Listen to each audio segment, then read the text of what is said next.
My phone died a couple of times, so I got my battery pack and it's like propped up on a corner. So let's see, diving right in, we were talking about energy yesterday, and basically there's lots of different words to describe that energy, that life force energy. Sun's in my eyes here. And in the Vedics and India, they had 3 terms to describe energy, and one's the Akasha, one is prana, and that's the one we'll talk about the most, and another one is Zima. And aside from that being like a popular wine cooler in the 90s for lightweights, Zima is kind of the magic of it all. And so Akasha is vibration or energy in form. And then prana is life force energy, like the big guy. And then Zima is a little bit more complicated. There's not a lot of information on that. Oh, Jason, remember these gloves? Okay, anyway, so Zima is sort of manifested energy, a bit like synchronicity. It's like the energy of action. So yeah, like a little bit like synchronicity. And then in China, they say quite simply qi.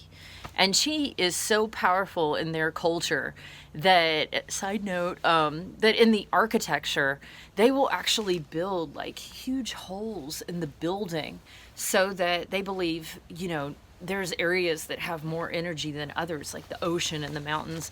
So the qi that comes from the mountains can get to the ocean and run through the city. It's very interesting. So yeah, all these teachings were like pretty commonplace in the past.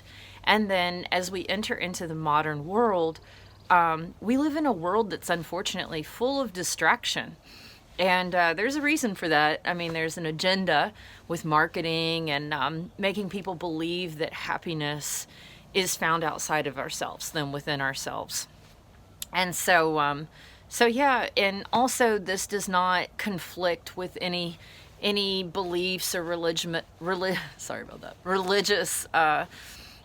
beliefs. You can work this in tandem, right? Because this all could be created by a man in the sky, or it could be nature itself, or you know, you get the point. The thing is that we are spiritual beings, just like fish live in water. Like the jokes, you know, the joke is that the fish doesn't know he lives in water, just like we don't realize how much we're a part of energy and this spiritual magic, right? So anyways, so yeah, it's just a power greater than ourselves, and it doesn't conflict with anything, just like our program teaches us.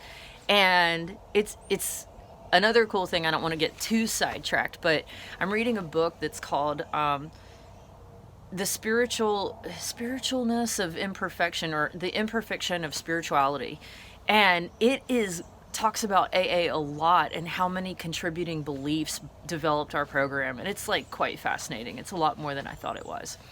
So I'm going to jump right into one more practice, and that is that with all this energy flowing through us, we've got a lot of power in our hands. And we will get into mudras, which are positions of the hands that look a lot like gang signs. Far from it, right? I did have to look up like this one. It's like keep evil out. Like I wonder how much the mudras that we see in our in our modern world, how much they were influenced by the ancient world. But yeah, so how we hold our hands dictates a lot about energy. So I'm going over, for now, if you hold your hands open, you are in a position to receive. And if you lay your hands down, you're going within yourself for calmness. So anyway, try those out. All right, talk to you later.